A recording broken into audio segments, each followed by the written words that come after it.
গোল পেয়েও পাওয়া হলো না। শেষ মুহূর্তে অসাধারণ খেল দেখিয়েও 4-0 গোলে পরাজিত হলো বাংলাদেশ। ব্রাজিলের দাপটে উল্লাস। প্রিয় দর্শক, লাতিন বাংলা ফুটবল টুর্নামেন্টে Bangladesh red green future star বনাম Brazil Sao Bernardo football club মাঠে নামে। আর এই ম্যাচে মাঠে নেমে শুরু থেকে দুই দলের লড়াই ছিল কঠিন থেকেও কঠিন। কোন দলই গোলের দেখা পাচ্ছিল না। তবে ম্যাচের 25 মিনিট পর্যন্ত বাংলাদেশের যুব টাইগাররা খেলা ধরে রাখলেও যেন এরপরে বিধ্বস্ত হতে থাকলো ডিফেন্স লাইন। পরপর গোলে উল্লাসে মাতল ব্রাজিল। ম্যাচের 28তম মিনিটে 7 নম্বর জার্সি পরিণত খেলোয়াড়ের দারুণ পাসে 8 নম্বর জার্সি পরিণত খেলোয়াড়ের দারুণ গোলে প্রথম গোলের দেখা পায় ব্রাজিল। প্রথম গোলের সেলিব্রেশনের পরপরই 2 মিনিট না যেতেই আরো একটি গোল হজম বাংলাদেশের, যেখানে বাংলাদেশের যুব টাইগাররা যেন ব্রাজিলের কাছে খেয়ে হারিয়ে ফেলল নিজেদের। পাত্তাই পাচ্ছিল না ব্রাজিলিয়ান খেলোয়াড়দের কাছে। তবে প্রথমার্ধে আর কোনো গোল হয়নি। 2-0 গোলে এগিয়ে থেকে বিরতিতে যায়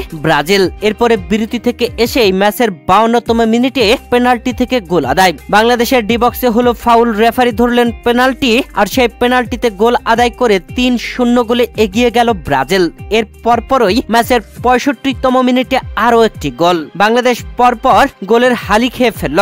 এক হালি গোল হজমে বাংলাদেশ যেন নিজেদের হারিয়ে ফেলল। তবে শেষ মুহূর্তে একটি গোল দেওয়ার লক্ষ্যে বাংলাদেশ লড়াইয়ে মেতে ওঠে ব্রাজিলের সাথে। তবে শেষ পর্যন্ত আর সেই গোল আদায় হলো না বাংলাদেশের। 4-0 গোলেই লাতিন বাংলা ফুটবল টুর্নামেন্টে নিজেদের প্রথম ম্যাচে ব্রাজিলের কাছে পরাজিত হয়েছে বাংলাদেশের যুব টাইগাররা। বাংলাদেশ একটি গোল যেন পেয়ে গিয়েছিল, তবে কপাল খারাপ থাকলে যা হয় আর কি। ম্যাচের 81তম মিনিটে 20 নম্বর জার্সি পরিণত বাংলাদেশি খেলোয়াড় জোরালো শট নিয়েছিলেন। বল ব্রাজিলের গোলকিপারকে ফাঁকি দিলেও জাল খুঁজে নিতে পারেনি। গোলবারে লেগে ফিরে আসে।